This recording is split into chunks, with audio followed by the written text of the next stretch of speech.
सभी दर्शकों को मेरा नमस्कार। मैं अंजलि सिंह आप सभी के बीच सावन के मौके पर एक बहुत ही प्यारी सी कजरी लेकर उपस्थित हूँ और तबले पे संगत कर रहा है मेरा भाई मोहित। अगर आपको मेरा वीडियो पसंद आए तो मेरे चैनल को सब्सक्राइब करें और वीडियो को लाइक ज़रूर करें।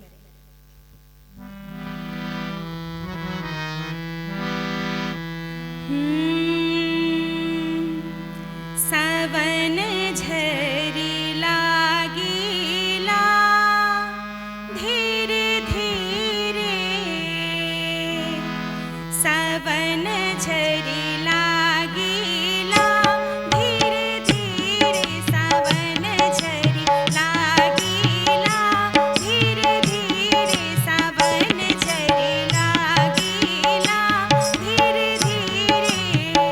बादल गरजे बिजुली चमके, बादल गरजे बिजुली चमके, चुनर मोरी भीजिला धीरे धीरे, चुनर मोरी भीजिला धीरे धीरे, सावन झरी लागिला धीरे धीरे।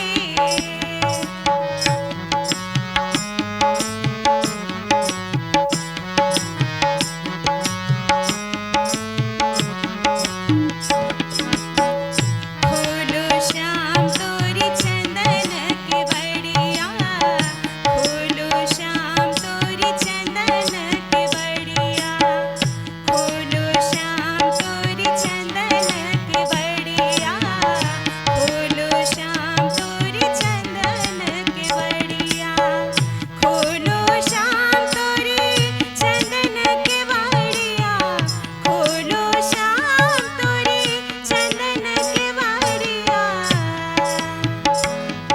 अकेली